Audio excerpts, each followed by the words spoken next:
সকাল সকাল আজকে বর্মশাই সোনা কিনে নিয়ে এলো, নিয়ে এসে বলল, এ নাও তোমার জন্য সোনা কিনে এনেছি। হ্যালো সবাইকে, গুড মর্নিং। তোমরা সবাই কেমন আছো? আশা করছি তোমরা সবাই খুব ভালো আছো, আর আমরাও খুব ভালো আছি। আবারও একটা নতুন ভিডিওতে তোমাদেরকে ওয়েলকাম জানাচ্ছি। সকাল না, এখন প্রায় 10:30 11টার মতন বাজে। চাটা খাওয়া সব শেষ হয়ে গেছে, ছেলেও খেয়ে নিয়েছে। খেয়ে দিয়ে ছেলেকে বলেছি চান করে আজকে একটু পুজোটা দিতে। আমার রোজের পুজো দিতে দেরি হয়, তাই ওকে বললাম আজকে পুজোটা তুমি দিয়ে দাও, আমার তো রোজের দেরি হয়। ও চানটা করে এসে চলে গেছে। আগে ঠাকুরের বাসনগুলো মেজে নিয়েছে, ব্যালকনিতে বসে বসে ঠাকুরের বাসনগুলো মেজেছে, মেজে আবার ধুয়েও নিয়েছে। তারপর আবার এখানে ফুল নিতে গেছে। গাছে আজকে ফুল ছিল কয়েকটাই, তো আমি বলেছি সব তুলতে না, 2টোর মতো 3টের মতো নিয়ে চলে আসতে। আগের কালকেরও ফুল ছিল, তো হয়ে যাবে এই কটা দিয়ে আজকে পুজোটা। ফুল নিয়ে এসছে দেখো। এইদিকে দেখো, বরমশাই সকাল সকাল বাজারে গেছিলো, 2টো রসুন এনে আমাকে দেখাচ্ছে। বলছে রসুন এখন সোনার দামে বিক্রি হচ্ছে, তুমি এখন এই রসুন 2টো নিয়ে আলমারিতে রেখে দাও।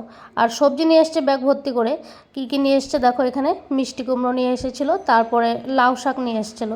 আমি আজকে বলেছি অনেকদিন লাউ শাক খাওয়া হয় না, আজকে লাউ শাক নিয়ে আসবে। বেগুন নিয়ে এসেছিলো, তারপর নিয়ে এসেছিলো বাঁধাকপি, টমেটো নিয়ে এসেছিলো, আজকে প্রায় 1 কেজির মতন টমেটো নিয়ে এসেছিলো। তারপর সব একসঙ্গে করে দেখো এখানে বিনস, তারপর মটরশুঁটি, সিম, এগুলো নিয়ে এসছে। সবজি নিয়ে এসেছে এতগুলো, কিন্তু রসুন এনেছে মাত্র 2টো রসুন বলছে 35 টাকা নিল। কিছুদিন পরপরই এরকম হয়, হঠাৎ টমেটোর দাম বেড়ে যায়, হঠাৎ পেঁয়াজের দাম বেড়ে যায়, এখন আবার বেড়েছে রসুনের দাম। এখন দাম বেড়ে গেলেও আর কিছু করার নেই, কারণ যেটাতে রসুন প্রয়োজন সেই তরকারিতে রসুন ছাড়া ভালো লাগে না, রসুন ছাড়া খাওয়াও যাবে না, তাই রসুন কিনতেও হবে, খেতেও হবে।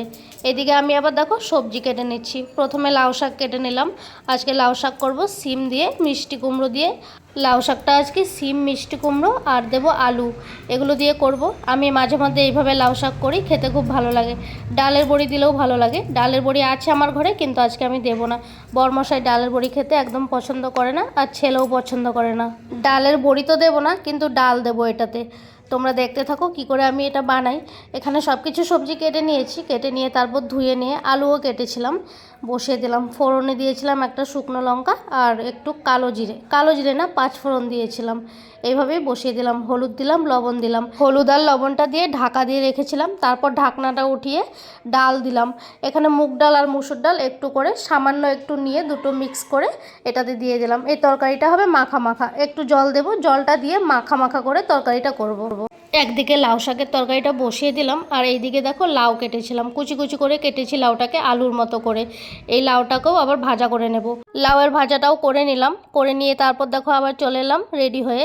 ছেলে রেডি হয়েছে, আমিও রেডি হয়েছি, যাব ছেলের স্কুলে। কালকে সরস্বতী পুজো ছিল, তাই কালকে তো ওদের স্কুল থেকে প্রসাদ খাওয়ানো হয়নি, সেটাই আজকে খাওয়াবে মানে প্যাকেট করে দিয়ে দেবে বাচ্চাদেরকে, বাচ্চারা ঘরে নিয়ে এসে তারপরে খাবে। ওকে নিয়ে যাব, তার জন্য 12:30 থেকে 1:30টার মধ্যে যেতে বলেছে। এখন প্রায় 1টার মতো বেজেই গেছে। দেখো ঘর থেকে বেরিয়ে পড়েছি, স্কুলের কাছাকাছি প্রায় এসেই পড়েছি। আর এটা হচ্ছে রাম ঠাকুরের মন্দির, আমাদের গুরুদেব রাম ঠাকুরের মন্দির এটা। সামনেই স্কুল ছেলের।